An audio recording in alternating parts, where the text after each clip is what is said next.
I will always be here, being your number one fan and your best friend. I love you very, very much. And I will treasure you with my whole heart all the days of my life. I'm Clovis, And I'm Elina. and God brought us together in a miraculous way.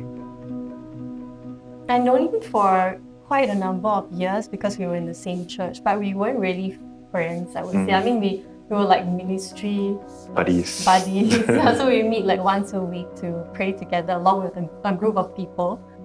One day, basically when Clovis had a breakup with his previous partner, I wasn't close with him, so I felt that it was a bit strange for me to like check in. But I just felt a prompting of the Holy Spirit to ask him if he's okay. So he said that he wanted to talk, and then so we just met, and then he poured his heart about his breakup and all that. So gradually, whenever he's feeling down or whenever he wanted to share something, he would come and find me, and then we would just talk. And that's how I started to have a little bit of feelings for him. I felt that whenever he feels sad, I feel sad as well.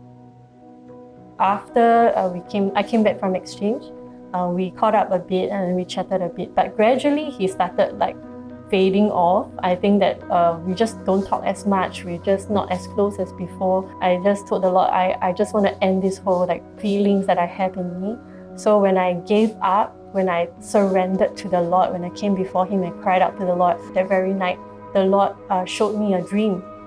So basically in that dream, it was very straightforward. It was a wedding ceremony, and there was a second scene where Clovis was taking a family photo in our wedding attire together with my family. So I told the Lord that I don't want this to be just from me.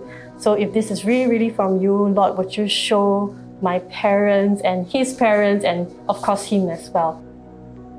After waiting for like a year plus after my dream, and he didn't take any action, I knew he was like some sort like liking other people, and at the same time there were other people who were like wanting to get to know me, but I brought it to the Lord, but the Lord kept saying no, and he kept saying no, and I just don't understand, like, why am I waiting for someone who has no interest in me? Yeah, so I was frustrated. I hit a point like at 1 year plus. I remember it was somewhere in June where I was really frustrated with the Lord and just told the Lord, I want to give up. I don't want this anymore. Like, I just want to stop.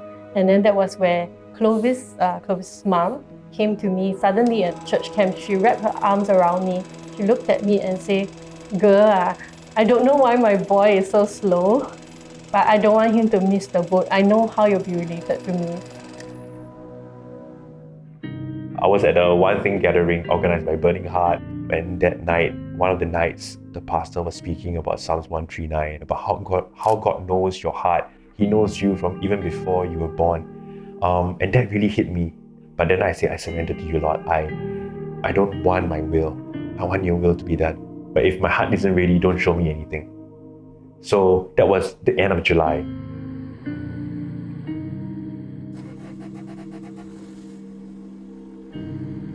In that dream, I was in the car, and in the car, Elina was beside me. She was in the passenger seat beside me, and then we were traveling to a public car park, those HDB public car park.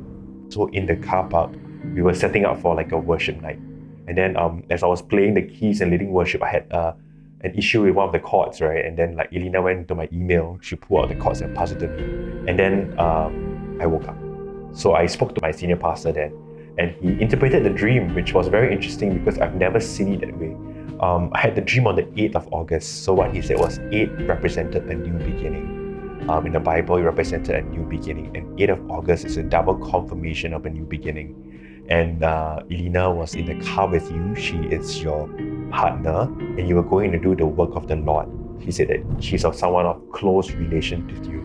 And for me, that was enough. So that night, I spoke to Elina. I remember texting her and said, "Pastor interpreted the dream. You want to meet and talk?" And then I said, "Yeah, let's just get married."